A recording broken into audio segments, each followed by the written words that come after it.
शालेय ड्रेसेसचे माहेरघर महावीर ड्रेसेस।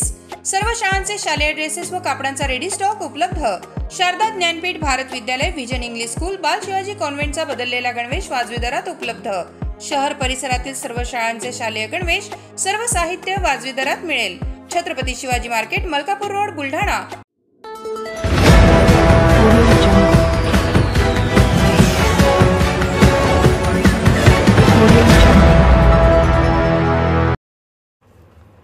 जिल्हा शल्यचिकित्सक डॉक्टर सुभाष चव्हाण निलंबित। सोमठाणा येथील अन्नातून विषबाधा प्रकरणी निष्काळजीपणा करणे भोवले।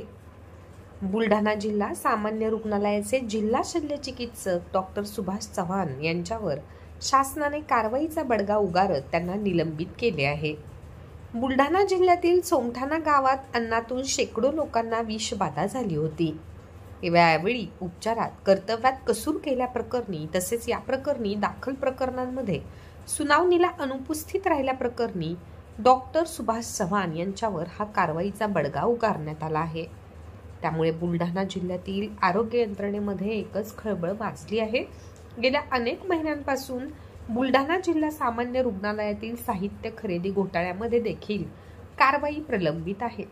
त्यामुळे जिल्हा शल्यचिकित्सक डॉक्टर सुभाष चव्हाण यांच्या निलंबनानंतर साहित्य खरेदीत घोटाळा करणाऱ्यांवर देखील कारवाईचा बडगा उगारण्यात येणार का, असा प्रश्न आता प्रकर्षाने विचारला जाऊ लागलाय। दरम्यान वरिष्ठांच्या आदेशानुसार डॉक्टर भुसारी यांनी रात्री उशिरा जिल्हा शल्यचिकित्सक पदाचा पदभार स्वीकारला।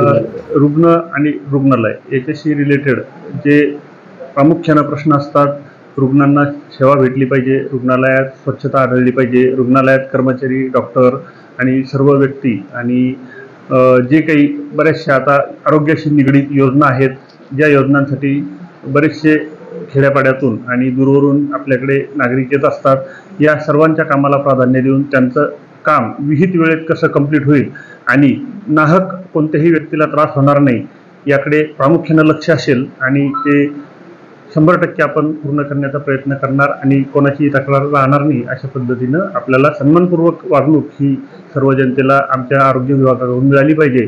यासाठी मी सर्व आमचे कर्मचारी, डॉक्टर्स यांना सेन्सिटाईज करणार आणि त्यांना या चांगल्या कामासाठी प्रवृत्त करणार।